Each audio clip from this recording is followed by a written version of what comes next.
우리에게 주시는 하나님 말씀은 민수기 12장 9절에서 16절 말씀입니다. 여호와께서 그들을 향하여 진노하시고 떠나심에 구름이 장막 위에서 떠나갔고 미리암은 나병에 걸려 눈가 같더라. 아론이 미리암을 본즉 나병에 걸렸는지라. 아론이 이에 모세에게 이르되 슬프도다 내 주여, 우리가 어리석은 일을 하여 죄를 지었으나 청하건대 그 벌을 우리에게 돌리지 마소서. 그가 살이 반이나 썩어 모태로부터 죽어서 나 혼자같이 되지 않게 하소서. 모세가 여호와께 부르짖어 이르되 하나님이여, 원하건대 그를 고쳐 주옵소서. 여호와께서 모세에게 이르시되 그의 아버지가 그의 얼굴에 침을 뱉었을지라도 그가 이랫동안 부끄러워하지 않겠느냐. 그런즉 그를 진영 밖에 이랫동안 가두고 그 후에 들어오게 할지니라 하시니, 이에 미리암이 진영 밖에 이랫동안 갇혀 있었고 백성은 그를 다시 들어오게 하기까지 행진하지 아니하다가 그 후에 백성이 하세롯을 떠나 바란 광야에 진을 치니라.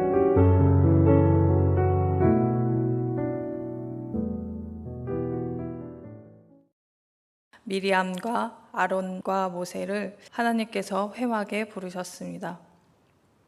하나님께서 특별히 강력한 구름을 동반하시면서 그들에게 직접 음성으로 임재하시고 아론과 미리암을 재판하신 후에 떠나시고 이스라엘 진영은 평상시의 상태로 돌아갔습니다.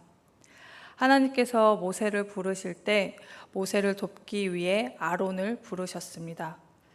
출애굽기 4장 14절에서 16절 말씀입니다. 여호와께서 모세를 향하여 노하여 이르시되 레위 사람 내 형 아론이 있지 아니하냐. 그가 말 잘하는 것을 내가 아노라.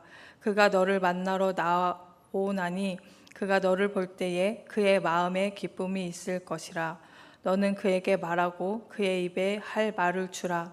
내가 내 입과 그의 입에 함께 있어서 너희들이 행할 일을 가르치리라. 그가 너를 대신하여 백성에게 말할 것이니 그는 내 입을 대신할 것이요 너는 그에게 하나님같이 되리라. 아론은 하나님이 왜 자신을 부르셨는지 잊지 말아야 했습니다. 아론과 미리암은 모세와 동등한 지위를 갖고자 했습니다.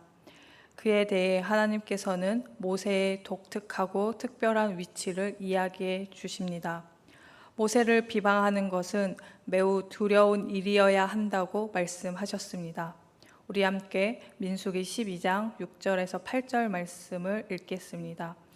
이르시되 내 말을 들으라. 너희 중에 선지자가 있으면 나 여호와가 환상으로 나를 그에게 알리기도 하고 꿈으로 그와 말하기도 하거니와 내 종 모세와는 그렇지 아니하니 그는 내 온 집에 충성함이라.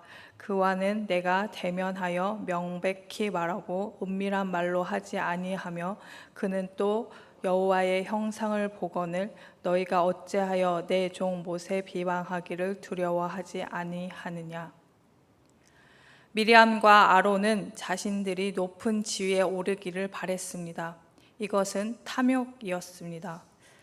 모세를 돕는 자로의 역할을 잊어버린 것입니다.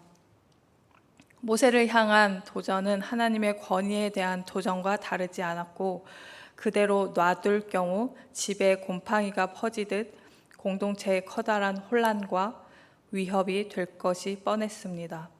그래서 하나님께서 징계를 내리셨습니다.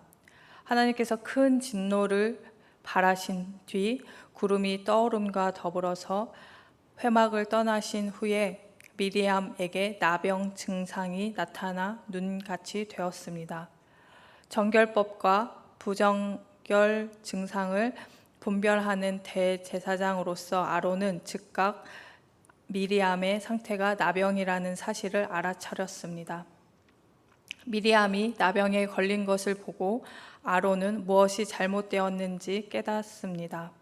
그런데 미리암은 징계를 받았는데 아론은 징계를 피합니다. 그 이유는 몇 가지로 추론해 볼 수 있습니다. 먼저 그는 미리암의 충동질에 단지 동조해서 소극적으로 참여한 공범으로 보는 것입니다. 두 번째로 백성의 영적 머리이며 거룩한 제사를 집례하는 대제사장이라는 중책을 맡았기에 그 직책에 부정을 막기 위해 문둥병이 면제되고 하나님은 그에게 징벌을 내리시지 않고 충분한 회개와 회복의 기회를 주셨다고 이해됩니다. 세 번째로는 문둥병 발병은 교훈적인 성격의 징계로서 비방자의 대표인 미리암만으로도 충분했고, 따라서 구태여 대제사장 아론을 징계하지 않더라도 신적 권위자에 대한 질투가 가져다주는 부정적인 결과를 미리암을 통해 아론도 충분히 인식할 수 있었을 것입니다. 그래서 11절에서 우리가 어리석은 일을 하여 죄를 지었다고 자백하듯이 그가 즉각 회개해서 면책되었을 수도 있습니다. 아론은 누이 미리암이 나병에 걸리자 슬퍼하며 그녀의 회복과 용서를 구하기 위해 모세에게 중재를 부탁합니다. 11절 말씀입니다. 아론이 이에 모세에게 이르되 슬프도다 내 주여, 우리가 어리석은 일을 하여 죄를 지었으나 청하건대 그 벌을 우리에게 돌리지 마소서. 아론은 모세의 형이지만 이제는 모세가 신적 권위에 있어서 자기보다 월등한 위치에 있음을 인정하면서 종이 주인에게 부르는 호칭인 내 주여라고 번역된 아도나이를 사용하여 그에게 호소합니다.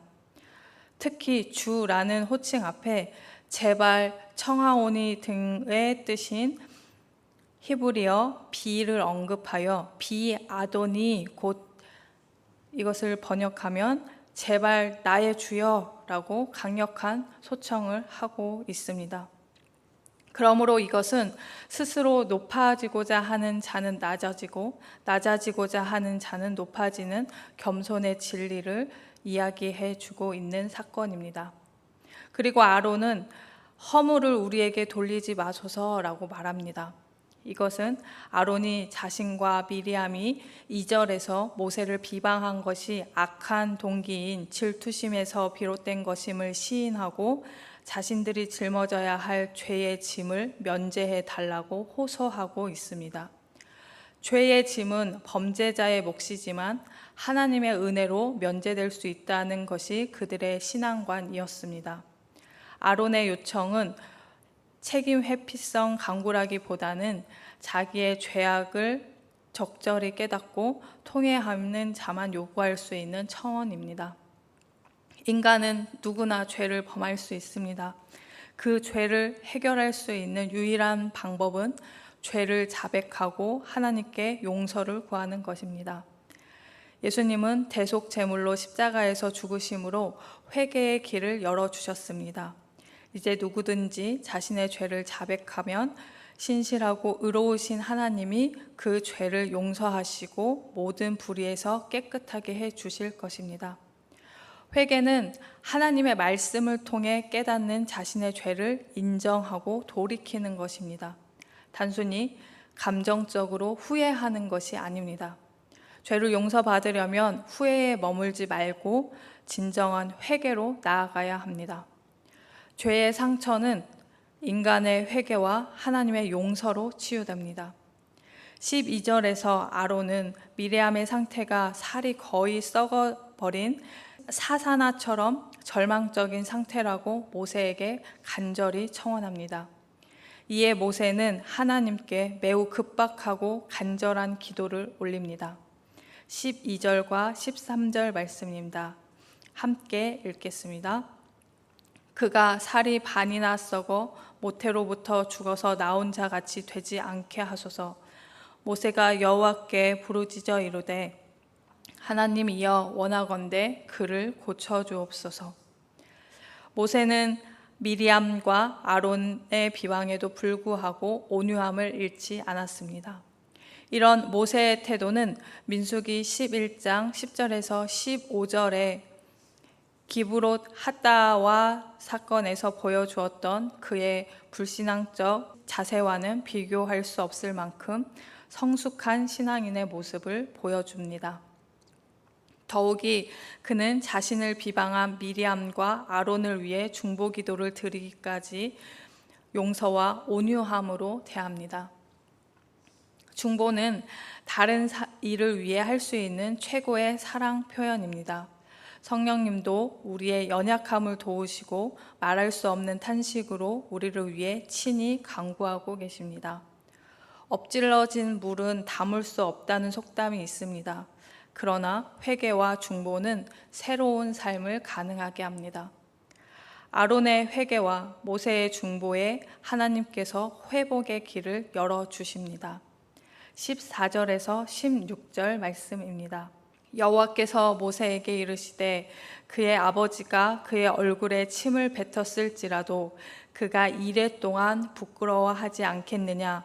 그런즉 그를 진영 밖에 이레 동안 가두고 그 후에 들어오게 할지니라 하시니, 이에 미리암이 진영 밖에 이레 동안 갇혀 있었고 백성은 그를 다시 들어오게 하기까지 행진하지 아니하다가 그 후에 백성이 하세롯을 떠나 바란 광야에 진을 치니라. 히브리인들은 사형이나 특출난 범죄가 아니면 일반 중죄를 범했을 때는 죄를 범한 자식에게 그 아비나 형제가 침을 뱉음으로써 심한 모욕을 주어 징벌하였는데, 이 행위는 유대 사회의 보편화된 관례로서 가문의 명예를 더럽힌 데에 대한 심한 모욕의 표시였습니다. 그리고 그러한 제재 뒤에는 반드시 7일간의 격리 수용이 수반되었습니다. 이처럼 이중적 형벌을 가했던 것은 모욕을 더함으로써 회심의 기회를 부여하고자 함이었습니다. 한편 이 관례를 본문에 언급한 것은 미리암과 아론이 월권 행위의 범죄를 저짐으로써 하나님의 명예에 손상을 입혔으므로 최소한 범죄한 자녀에 대한 제재 행위와 동일한 제재를 받아야 한다는 것을 강조하려 함이었습니다. 한편 미리암의 범죄 결과는 문둥병으로 나타났고, 모세의 중보 기도 결과 7일간의 수욕 기간을 거친 후에 완전해질 것을 응답받았습니다. 여기에서 7은 완전한 수로서 하나님과의 교제가 죄의 결과로 완전히 끊어졌다는 것과 회복이 되려면 완전한 참회를 가져야 한다는 것을 보여줍니다.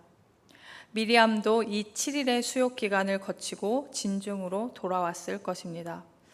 본문은 죄에는 수치심과 책임이 따른다는 것을 알려줍니다. 용서받았다고 죄로 인한 영향이 사라지는 것은 아닙니다. 죄의 대가는 반드시 치러야 합니다. 다윗이 죄를 용서받았지만 집안과 나라에 엄청난 후폭풍이 일어났던 것을 기억해야 합니다. 이스라엘 백성은 미리암이 격리된 7일간 행진을 멈추었습니다. 예상치 못한 지연이자 여정의 손해였습니다. 그러나 공동체는 불평하지 않고 미리암을 기다렸습니다. 은혜로 죄에서 회복될 수 있지만 죄는 하나님 나라의 진보를 방해한다는 사실을 깨달아야 합니다. 하나님은 이스라엘 백성이 미리암에게 발생한 질병을 보고 경고와 교훈을 받기 원했습니다. 미리암은 일주일 동안 진영에 들어올 수 없었고, 이스라엘 백성은 이를 통해 모세의 권위가 하나님으로부터 온 것임을 확신할 수 있었습니다. 하나님이 철저히 모세의 편을 들어주신 것입니다. 하나님은 하나님의 자녀들이 당하는 억울한 일들을 감찰하시며 갚아주시는 분이십니다. 하나님의 자녀인 우리를 보호하시고 우리를 괴롭히는 상대에게 징계의 손을 들어주십니다. 그때 우리가 놓치지 말아야 할 것은 상대방을 향한 사랑과 긍휼입니다. 저만 말씀을 보면 원수가 넘어졌다고 좋아하지 말고 그가 고난 당한다고 절대 기뻐하지 말고 권면하고 있습니다. 오히려 하나님이 우리의 악한 마음을 기뻐하지 않으셔서 원수에게 노여움을 거두실 것을 두려워하라고 경고합니다. 잠언 24장 17에서 18절 말씀입니다. 내가 원수가 넘어질 때에 즐거워하지 말며 그가 엎드러질 때에 마음에 기뻐하지 말라. 여호와께서 이것을 보시고 기뻐하지 아니하사 그의 진노를 그에게서 옮기실까 두려우니라. 우리는 우리를 괴롭힌 상대방과 본질적으로 전혀 다르지 않은 죄인임을 언제나 잊지 말아야 할 것입니다.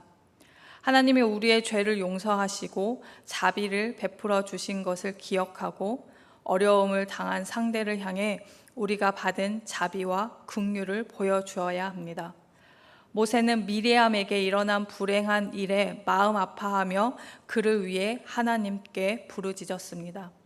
우리를 반대하고 어려움을 주는 사람에게도 긍휼을 잃지 않는 것이 우리가 실천해야 할 사랑입니다. 타인을 위해 중보 기도하는 것은 사랑을 표현하는 중요한 수단입니다. 특히 나에게 해를 끼친 사람을 위해 기도하는 것은 어려운 일이지만 거룩한 사랑을 실천하는 일입니다. 세상은 교회를 싫어하고 교회의 권위를 흔들고 도전합니다. 세상의 도전 앞에 교회는 거룩함을 유지하기 위해 노력하고 교회를 미워하고 교회의 권위를 흔드는 세상을 위해 중보하는 사명을 놓지 말아야 할 것입니다. 예수님은 산상수훈에서 원수를 사랑하고 자신을 박해하는 자를 위해 기도하라고 말씀하셨습니다. 교회를 비난하는 자들을 위해 중보기도 드리는 일은 예수님을 따르는 제자의 도리입니다. 우리는 제자의 도리를 다할 때 우리의 원수는 하나님께서 갚아주심을 믿고 하나님께 받은 긍휼과 사랑을 실천하셔서 우리 삶이 하나님께 기쁨이 되고 이웃을 세우는 하나님의 선한 청직이 되시기를 축복합니다.